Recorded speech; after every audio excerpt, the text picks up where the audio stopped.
Bapak tuh cuma bilang kalau itu tuh saudara aku, tapi nggak pernah jelasin secara jelas bahwa itu tuh kembaran. Aku tuh udah nerima, cuma yang paling sulit itu kenapa aku tuh harus dipisahin? Kenapa nggak tinggal bareng aja dari kecil tuh? Makasih udah nerima. Makasih udah nerima dan nyayangin aku sebagai adik kamu.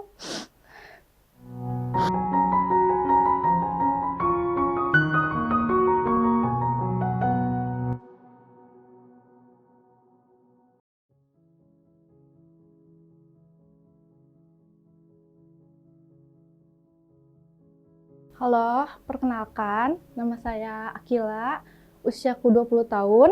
Di sini aku mau ceritain tentang kisah hidupku yang terpisah dengan kembaranku yaitu Mas Yajid, hampir selama 20 tahun. Dan kami ini merupakan kembar yang tidak identik.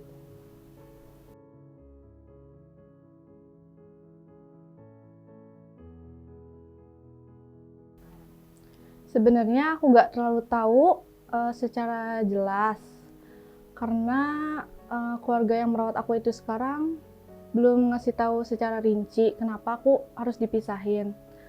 Yang aku tahu itu karena perpisahan itu adanya masalah ekonomi. Selain itu juga ada mitos bahwa bayi Jawa kembar itu seperti laki-laki dan perempuan perlu dipisahkan. Jadi aku dipisahkan itu sekitar umur 4 bulanan.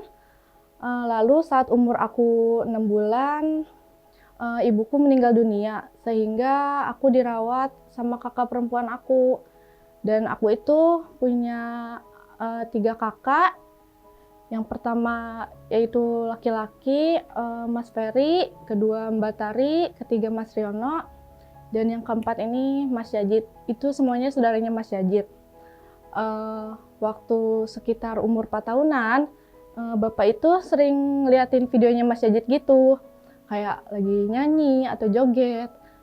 Tapi Bapak tuh cuma bilang kalau itu tuh saudara aku, tapi nggak pernah jelasin secara jelas bahwa itu tuh kembaran.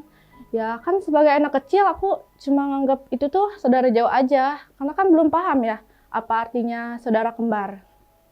Pas aku SMP, aku tuh mulai berpikir kayak, oh iya ya aku tuh punya saudara kembar. Tapi aku tuh waktu itu belum pengen diketemuin, karena kan pikiranku juga masih labil. Dan belum ngerti juga kenapa aku tuh kepisah gitu. Nah, pada saat aku usia 17 tahun, aku mulai benar-benar sadar nih, kayak aku mempertanyakan kembaran aku tuh di mana, kapan aku bisa ketemu. Sampai akhirnya aku tuh sempet tanya kan ke kakak aku, kapan nih bisa diketemuin, tapi jawabannya cuma ya udah sabar dulu karena kan belum waktunya. Nah, setelah aku lulus sekolah dan mulai bekerja, aku tuh merasa aku tuh cukup dewasa gitu dengan usia aku yang hampir 20 tahun. Aku tuh bener-bener maksa dan minta pengen diketemuin karena kan sepenasaran itu sama kembaranku gimana. Dan akhirnya kakak aku ini ngehubungin Mas Yajid. Dan alhamdulillah lagi ibunya Mas Yajid itu mau. Akhirnya di situ kami bisa ketemu.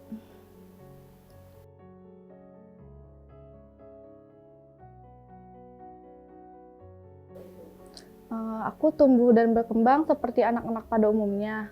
Tapi sejak kecil kan aku dirawat sama kakak perempuanku karena ibu sudah meninggal sejak saat masih bayi. Dan bapak juga waktu itu harus bekerja bolak-balik ke Jakarta dan pulangnya itu seminggu sekali. Sedikit flashback nih. Jadi bapak itu kerja di tempat ibunya Mas Yajid, maka dari itu Mas Yajid bisa diadopsi sama ibunya yang sekarang.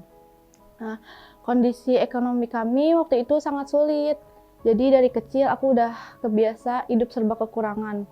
Bahkan buat makan aja susah. Sekedar untuk beli mie instan aja harus menjual ubi dulu, baru bisa makan mie-nya. Tapi bapak selalu ngusahain buat anak-anaknya dan itu yang buat aku bersyukur. Dan setiap bapak pulang dari Jakarta itu selalu beliin coklat. Itu tuh aku benar-benar suka sama coklat dan ngebuat aku seneng banget. Nah, pas aku SMP, bapak itu mutusin buat pindah ke Jawa. Karena kan di tempat kami nggak punya tempat tinggal, dan kita tuh cuma buka warung. Itu cukup memakan biaya yang cukup besar ya. Dan saat itu kalau aku kangen sama bapak, aku cuma bisa lewat telepon dan video call. Ketemu juga cuma bisa setahun sekali gitu, pas lebaran aja. Jujur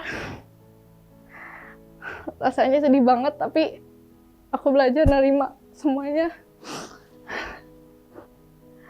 Karena kan ini emang udah takdirnya kayak gini.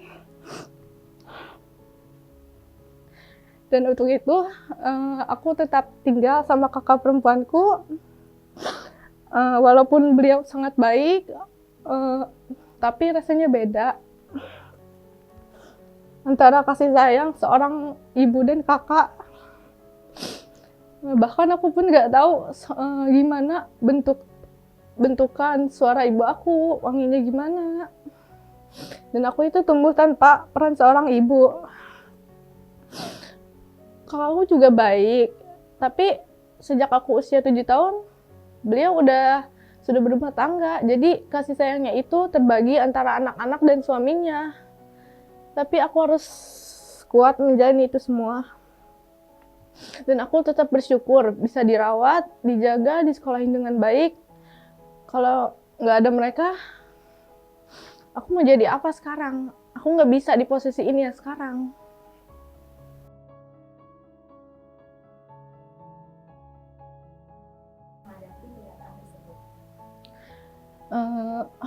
Sejujurnya ya, sejak awal aku tuh udah nerima. Cuma yang paling sulit itu, kenapa aku tuh harus dipisahin? Kenapa nggak tinggal bareng aja dari kecil tuh? Kayak aku belum terima itu semua, kayak susah, nggak bisa. Namun setelah Mas Sajid datang ke dalam hidup aku, itu tuh ngubah semuanya, ngebuka jalan pikiran aku. Dan aku tuh jadi sadar kalau terus-terusan sedih itu nggak bakal ngubah semuanya. Emang udah takdir hidup aku kayak gitu. Dan sekeras apapun aku nangis atau mau gimana pun, tetap nggak bisa diulang dan nggak bisa diubah.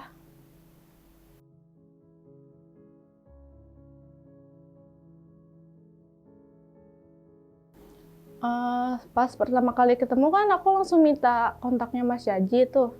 Dari situlah aku bisa mulai pendekatan sebagai adik kakak pada umumnya. Kita tuh juga sering saling cerita tentang kisah hidup masing-masing. Terus setelah ketemu 1 minggu itu, Mas Yajid main ke rumah. Dan disitulah kita mulai ngobrol face to face berdua. Karena kan waktu pertama ketemu itu cuma bisa pelukan dan nangis aja ya, belum bisa ngobrol secara langsung gitu loh. Jadi di situ kami bisa dekat, terus kayak mimpi rasanya bisa komunikasi sama kembaran sendiri. Kayak aku baru kali ini ngerasain namanya bahagia di dalam hidup aku ini. Kayak oh gini ya namanya bahagia tuh. Sebelumnya juga kan aku pernah nyari medsosnya Mas Yaji tuh ya, tapi gak pernah ketemu. Jadi pengen tahu keberadaannya aja susah.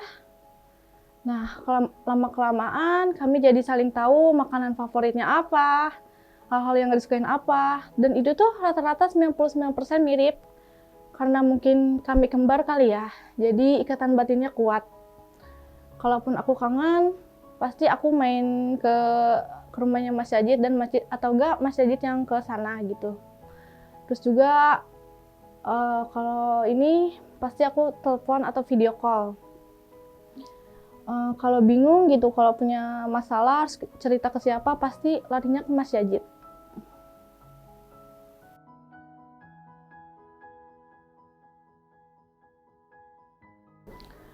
Buat Bapak dan kakak-kakak aku, terima kasih udah menjaga, nyekolahin aku, ngerawat dengan tulus dan ikhlas.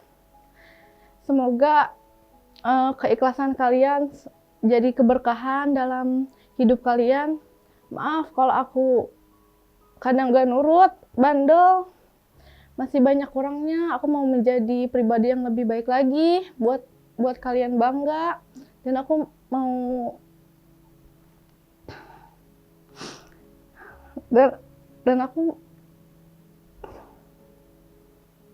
dan aku mau menjadi lebih baik lagi di masa depan yang akan datang nanti. Buat Mas Yajid, makasih udah nerima. Makasih udah nerima dan nyayangin aku sebagai adik kamu. Kita harus terus sama-sama ya Mas. Karena kehadiran Mas Yajid aja udah cukup buat aku semangat menjalani hidup yang rumit ini. Aku sayang banget sama Mas Yajid.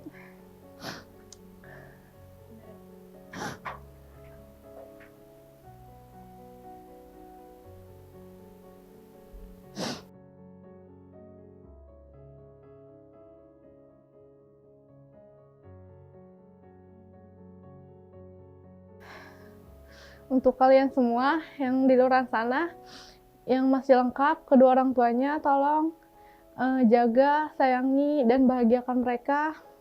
Rekam momen dan abadikan, jangan buat mereka kecewa.